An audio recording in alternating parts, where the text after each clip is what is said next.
نال السرور ونال كل مراد تالله ما أحلى المبيت على منى في ليل عيد أبرك الأعياد يا رب أنت وصلتهم صلني بهم فبحقكم يا رب فك قيادي.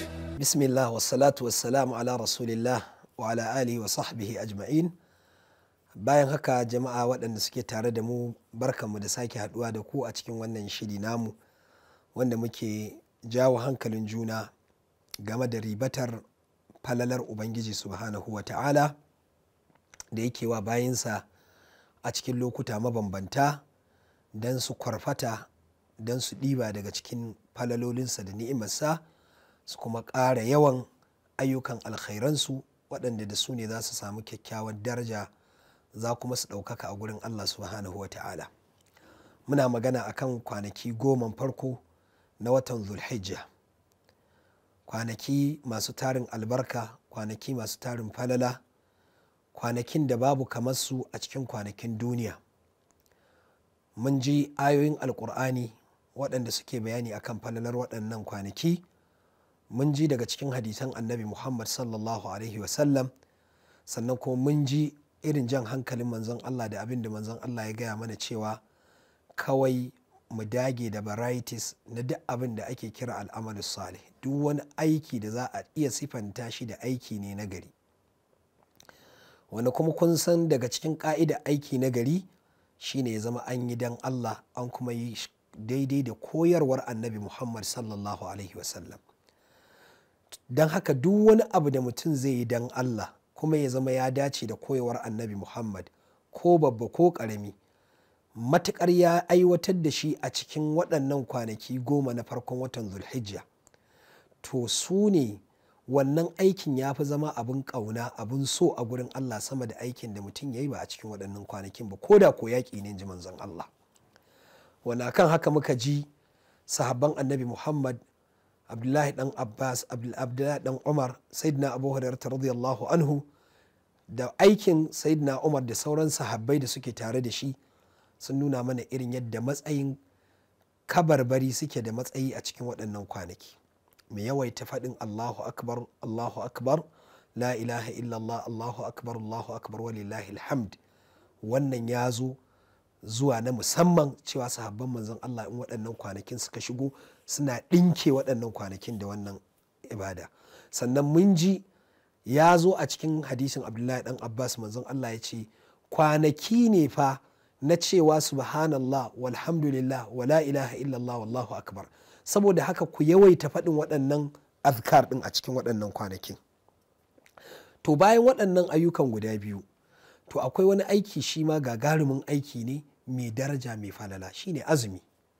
Daga cikin abin da ake so a mai da hankali baya da kabarbari, baya ga waɗannan azkar da muka ji at-tahlil wat-tahmid wat-takbir wat-tasbih, to haka nan kuma wato azumi na ɗaya daga cikin manyan ayyuka masu falala da ake so mutum ya raya waɗannan kwanaki 10 na watan Zul-Hijja da su matuƙar zai iya.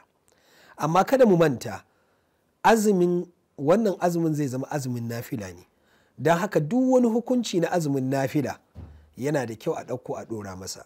Abin da nake so in faɗa shine kamar mata, dole ne mace ta tabbatar ta nemi izinin mijinta cewa tana so ta yi wannan azumi na wato na kwanaki 10 farko na watan Zul-Hijja. Mun san darajar azumi, mun san falalar azumi, mun san abin da ya tabbata daga manzon Allah na mutum ya azumci rana ɗaya kaɗai. Manzon Allah ya ce mun sama yawman fi sabilillah, duk mutumin da ya azumci yini ɗaya kawai, yini ɗaya rak saboda Allah, ba'ada Allahu bainahu wa baina nar jahannam, Allah zai nesanta tsakanin shi da wutar jahannama kimanin tafiyar shekara 70 kharifan. Sannan mun san dai darajojin azumi ba sai mun tsaya muna karanto su ba, mun san me ake nufi da azumi. Allah ya ce as-sawmu li wa ana ajzi bihi, azumi ibada ce tawa, ni nake sakan yawa mai ita da shi, in ji Allah subhanahu wa ta'ala. To baya ga wannan ana so mutum ya mai da hankali a cikin watan Zul-Hijja.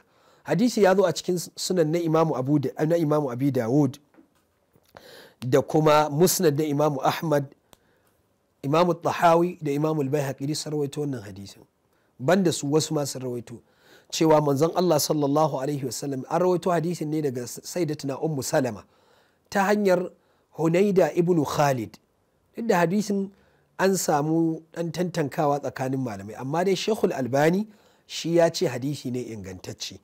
Duk da naga shu'aibul arnaut rahmatullahi alaihi da sauran waɗanda suka yi aiki na tahqiqat irin musnad ahmad, sunan na imam abi dawud da kuma sauran wato littattafan da suka wa aiki ta fuskar tahqiq irin su abin nan sahih ibn hibban da makamantansu da sunan na ibn maja, sun tafi akan cewa hadisin akwai ittirab a cikinsa. To amma imamul albani ya ce hadisi ne ingantacce, kuma ko da ma misali wannan hadisin bai inganta ba, to kasancewar azumi na ɗaya daga cikin manyan ayyuka na gari, to ya kamata a ce yana sahun farko na abin da mutum zai raya waɗannan kwanakin da su.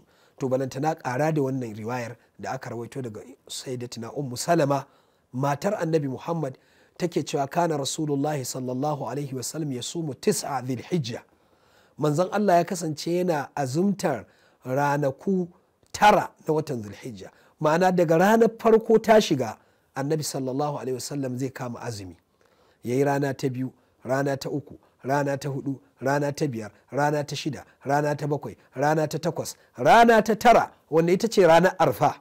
Muna fatan Allah ya bamu iko mu yi magana akan azumin ranar arfa, domin ya kamata a ce an yi bayanai bakin gwargwado a kansa. Wannan yana ɗaya daga cikin ayyuka na musamman a cikin waɗannan kwanaki 10. Ko baka iya yin komai ba, to karka yadda azumin ranar arfa ya wuce ka. Idan ba haka ba, an gama sha da kai, ka gama wato yin asara. Azumin ranar arfa ya wuce mutum, to ya gama yin asara. In Allah ya za mu yi bayani akan azumin ranar arfa a zama na musamman. Saboda haka waɗannan azumumukan da muke magana ba su shafi azumin ranar arfa ba, kuma an ce ranaku 9 ne har da azumin ranar arfa ɗin, saboda ba a yin azumi ranar sallah. Haramun ne mutum ya azumi ranar sallah. Don haka wannan ya tabbatar mana cewa annabi sallallahu alaihi wasallam yakan azumci waɗannan kwanaki. Idan ko har manzon Allah zai yi, laqad kana lakum fi rasulillahi uswa, manzon Allah shine abun koyin mu, shine abun kwaikwayon mu. Duk abin da muka ga yayi, mun san alkhairi ne, mun san kuma zai tuke da mu zuwa tudun mun tsira insha Allah. Saboda haka lalle yana da kyau mu mai da hankali wajen azumta waɗannan kwanaki. Mun san azumi ibada ce mai matuƙar girma da muhimmanci. Yana daga cikin, ko in ce kafin mu je in ƙaro wata ibadar, wasu malaman sun ce sun ɗan kawo hadisin sayyidatuna Aisha radiyallahu anha, wannan shi ma yana gurin Imam Muslim. Sayyidatuna Aisha take cewa ita dai bata taba ganin ma ra'aitu rasulullahi sa'iman fi ayyamil ashir, take cewa ni ban taba ganin manzon Allah yayi azumi a cikin waɗannan kwanaki 10 ba. An gane ko? To wannan ta sa wasu malaman suka ce wacce riwayar ta sayyidatuna ummu salama kamar riwaya ce shadza, ko kuma dai suka dan tantanka akan ta, suka ce akwai ittirab. Amma kamar da muka ji Imam Albani ya ce ingantacciya ce. So wannan riwayar sai wasu malaman suka ce to ai sayyidatuna Aisha ba korewa ta yi ba, cewa ta yi bata taba gani ba cewa ta yi manzon Allah baya yi ba. Akwai bambanci da ka ce mutum baya kaza da kuma ka ce ban taba ganin yayi ba. Ta iya yiwuwa waninka ya gani, kai ne baka taba gani ba. So malamai dai sun ba da amsoshi akan wannan magana ta sayyidatuna Aisha da ta ce ita bata taba ganin manzon Allah yayi ba. Shin hakan yana nuna ba sunna bane? Shi yasa muka ce muku, ko da babu waɗannan riwayoyin, ko da babu wannan riwayar, to kasancewar azumi na ɗaya daga cikin manyan ibadu, rukuni daga cikin rukunin musulunci, manyan ibadu, to kadai ya isa ya zama cewa yana cikin ibadu 'yan gaba-gaba da mutum zai aiwatar, zai yi ƙoƙari ya ga ya ribaci wato waɗannan kwanaki ta hanyar aiwatar da su a cikinsa. To balantana kuma wannan riwayar, mun ji wasu malamai sun inganta wannan riwayar ta cewa manzon Allah yana azumtar kwanaki 9 na farko na watan cikin kwanaki 10 farko na watan Zul-Hijja. Saboda haka yana da kyau mu mai da hankali. Kuma wata ka'ida ta malaman usulul fiqh suke cewa al-muthbitu muqaddamun ala nafi, wanne ya ce ana yin abu to ana fara gabatar da shi sama da wanne ya ce ba a yi. In wani ya zo ya ce an yi kaza, wani ya ce ba a yi ba, to wane ne za a ɗauka idan babu wani dalilai? Sai suka ce a ɗauki wanne ya ce ana yi din.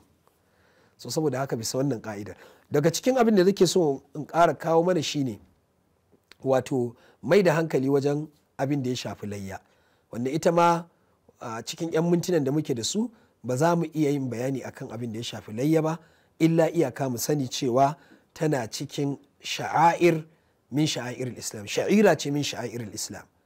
Wannan wata ibada ce da take tuta ce, zaman kanta take daga cikin ibadodi waɗanda musulunci ya jinjina su ya kuma san da su. In Allah ya so ya yadda za mu yi ƙoƙari mu ɗan faɗi wani abu akan abin da ya shafi layya, hukuncinta, sharuɗan abin da ake yankawa, ladanta da kuma abubuwan da suka dangance ta.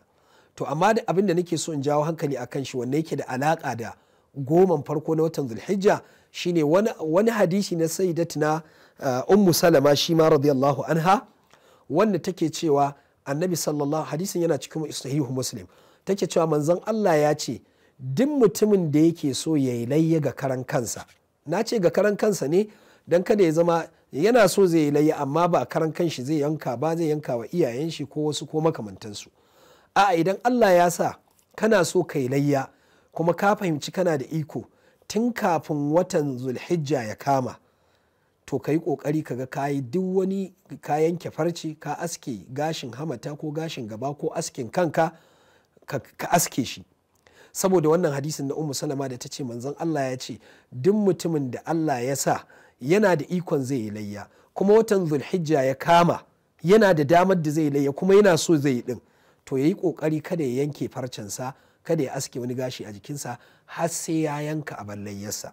Wannan hadisin an kai ruwa rana a kan shi, wasu sun ce shazi ne, wasu sun ce a'a ingantacce ne, sai dai hadisin sayyidatina Aisha yana nuna wannan hanin da manzon Allah ya yi bai kai ƙarfin haramci ba, kamar yadda Imamu Ahmad shi akan haka ya tafi, cewa haramun ne in kana so ka yi layya ka taɓa gashin kanka ko ka yi aske, ka yanke farce, in dai aka ce ya watan Zul-Hijja ya kama ranar farko har sai ka yi wannan layyar.